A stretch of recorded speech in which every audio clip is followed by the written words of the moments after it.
ஆண்டவரும் இரட்சகருமாகிய இயேசு கிறிஸ்துவின் நாமத்தில் வாழ்த்துக்கள். அதனாலும் எபேசியர் 3வது அதிகாரம் 14வது வசனம் 15வது வசனத்திலே ஆவிக்குரிய பலத்திற்காக இங்கே பவுல் அப்போஸ்தலன் ஜெபிக்கும் பொழுது அவர் ஒரு முறைமையை அங்கே கடைபிடிக்கிறதை நாம் பார்க்க முடிகிறது. இது நிமித்தம் நான் பரலோகத்திலும் பூலோகத்திலும் உள்ள முழு குடும்பத்துக்கும் நாம காரணராகிய நம்முடைய கர்த்தராகிய இயேசு கிறிஸ்துவினுடைய பிதாவை நோக்கி முழங்கால்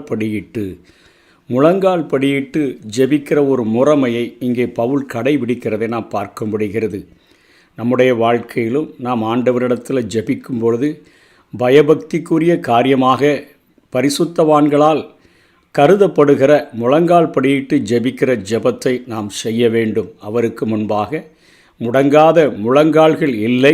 ஆகவே ஆவியிலும் சரீரத்திலும் நம்முடைய தாழ்மையை குறிக்கின்ற அந்த முழங்கால் படியிட்டு ஜெபிக்கின்ற ஜெபத்தை நாம் செய்ய வேண்டும்.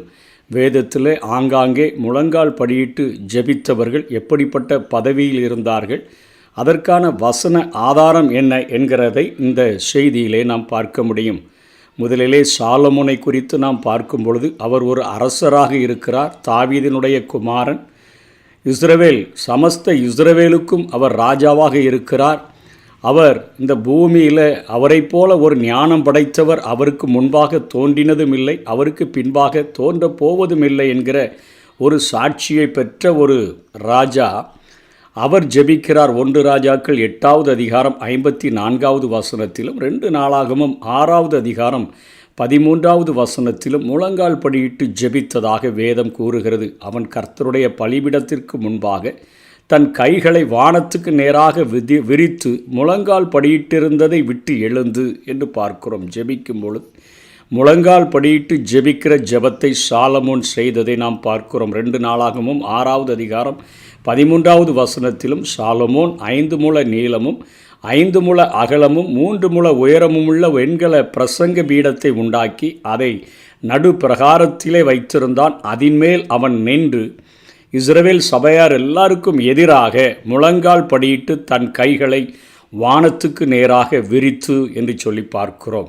முழங்கால் படியிட்டு ஜெபிக்கிற ஜெபமானது பயபக்திக்குரிய காரியமாக நம்முடைய ஆவியிலும் சரீரத்திலும் தாழ்மையை குறிக்கிற காரியமாக இருக்கிறபடினாலே அவன் அந்த ஜெபத்தை கையாண்டது போல நம்முடைய வாழ்க்கையிலும் நாம் கடைபிடிக்க வேண்டும்.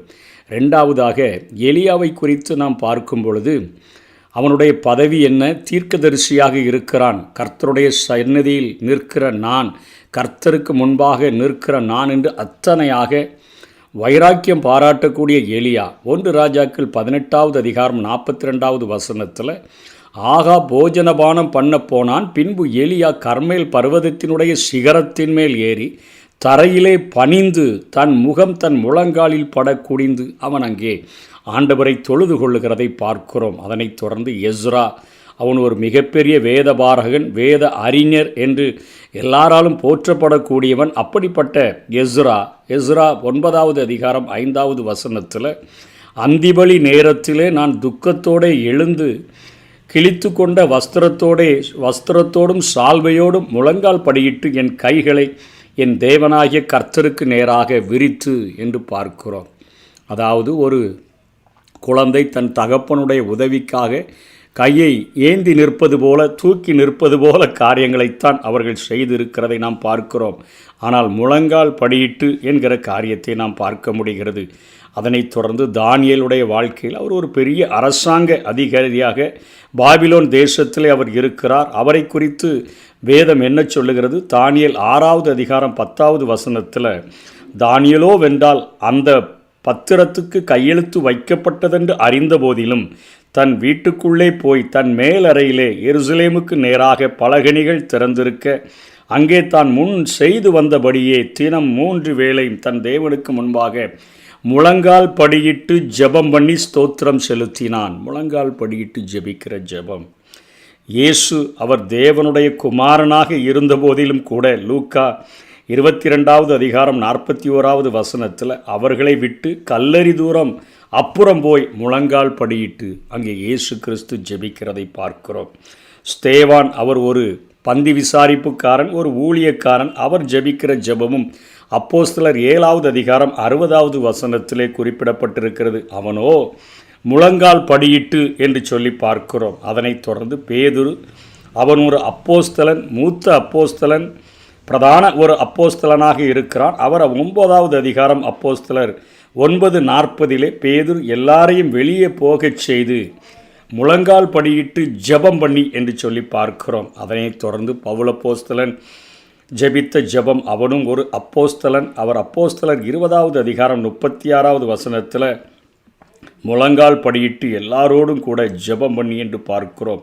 அதே அப்போஸ்தலர் 21வது அதிகாரம் 5ஆம் வசனத்தில் ஸ்திரீகளோடும் குழந்தைகளோடும் வந்த ஜனங்களின் மத்தியில், வழிவிட்டனுப்ப வந்த ஜனங்களின் மத்தியில் கடற்கரையில் நாங்கள் முழங்கார் படியிட்டு ஜெபம் பண்ணி என்று சொல்லுகிறதை பார்க்கிறோம்.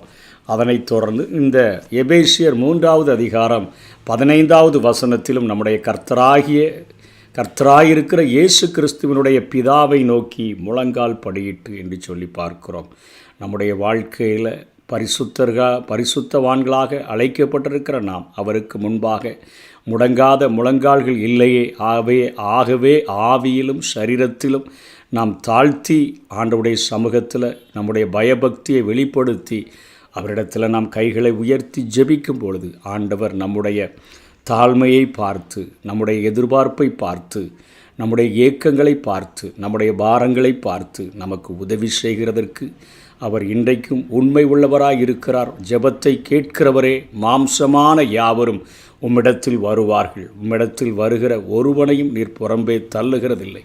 எங்களை தாழ்த்தி நாங்கள் உம்மிடத்தில் எங்கள் ஜெபங்களையும் விண்ணப்பங்களையும் ஸ்தோத்திரத்தோட கூடிய ஜெபத்தினாலும் வேண்டுதலினாலும் நாங்கள் தெரியப்படுத்தும் பொழுது நீர் எங்களுக்காக நீர் உதவி செய்கிறவராக, உத்தரவு அருளுகிறவராக, நினைக்கிறதற்கும் வேண்டிக் கொள்ளுகிறதற்கும் மிகவும் அதிகமாக எங்கள் வாழ்விலே கிரியை செய்கிறவராக இருக்கிறீர் என்பதை நம்பி கர்த்தரிடத்தில் சேருவோம். கர்த்தர் தாமே நம்மை ஆசீர்வதிப்பாராக.